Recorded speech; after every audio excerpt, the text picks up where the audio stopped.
les valeurs de la République. C'est l'égalité des droits, l'égalité des chances, la juste récompense du mérite et du travail, c'est la solidarité, c'est la laïcité, c'est la tolérance.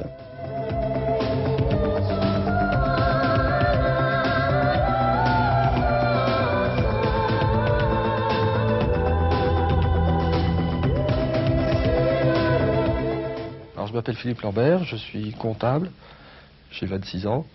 Qu'est-ce que le pacte républicain? Pacte républicain, ça veut dire rassemblement.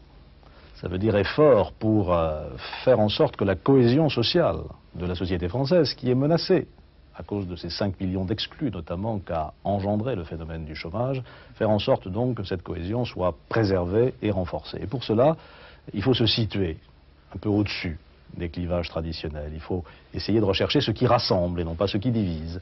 Et vous avez observé que depuis le début de sa campagne, Jacques Chirac parle des valeurs. C'est un mot qui avait un peu disparu du langage politique. Il parle des valeurs républicaines, l'égalité des chances, la récompense du mérite et de l'effort individuel, mais aussi la solidarité, la tolérance, la laïcité. Et ces valeurs-là, on le voit bien, elles sont au-dessus des clivages traditionnels. Elles ne sont ni de droite ni de gauche. Ce sont des valeurs de rassemblement. Elles fondent le pacte républicain. Que souhaitez-vous dire aux sceptiques, aux personnes qui pensent qu'on ne peut rien changer aujourd'hui? Oh, je souhaite leur dire que si, depuis le début de l'humanité, on avait toujours tenu ce raisonnement, nous en serions toujours à Cro-Magnon. En fait, depuis le début de l'humanité, il a toujours fallu remettre en cause l'ordre établi pour progresser. Donc, je crois que la vraie question, c'est de savoir si on a la volonté de le faire, et si, ayant la volonté, on en a les moyens, mais pas les moyens seulement techniques, financiers, budgétaires, les moyens humains. Et les moyens humains, c'est quoi? C'est le courage et l'imagination. Et mon sentiment, si vous voulez, c'est que aujourd'hui, d'une certaine façon, le courage, l'imagination ont déserté les hommes politiques et les dirigeants. Solzhenitsyn, il y a quelques années, du temps où c'était encore la Russie soviétique, trouvait que les Occidentaux ne faisaient rien pour libérer les peuples asservis.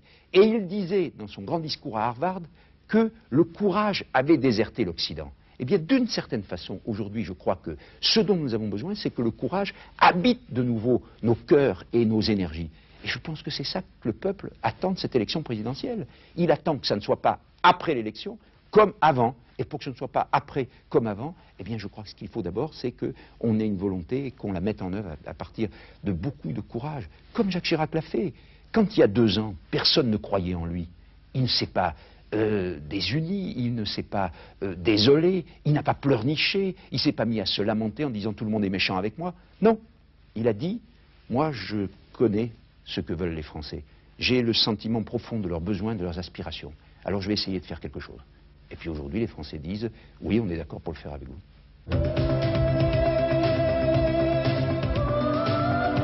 Je m'appelle Mickaël Pasquet, je suis étudiant en médecine à Bobigny.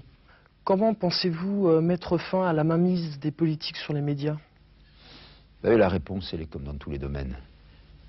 C'est le pluralisme. Qui n'entend qu'une cloche, n'entend qu'un son. Et c'est ce que dit la sagesse populaire. Et donc il faut qu'on puisse écouter toutes les pensées, toutes les paroles, que chacun puisse s'exprimer. Et dans cette campagne, on en a eu un exemple absolument formidable. C'est vrai que pendant longtemps, les médias ont donné le sentiment que la campagne se réduisait à d'un côté une candidature de gauche de témoignage, parce que la gauche, personne n'en voulait, et de l'autre côté, un Premier ministre candidat officiel qui allait passer de la rive gauche à la rive droite, et d'un fauteuil à Matignon à un fauteuil à l'Élysée, mais comme par une espèce de formalité électorale. Et les Français ont dit, mais nous, c'est pas ça. L'élection présidentielle, c'est nous. Nous voulons utiliser l'élection présidentielle pour faire changer les choses. Et comme au même moment, Jacques Chirac leur disait exactement la même chose, ils ont dit, lui, il nous prend vraiment au sérieux. Et c'est comme ça qu'on a brisé, si j'ose dire, le conformisme des médias. Donc je pense qu'il y a 2 réponses. La première réponse, c'est assurer le pluralisme. Et la deuxième réponse, c'est dire des choses vraies et fortes. Et quand on dit des choses vraies et fortes, eh bien, elles finissent toujours par passer.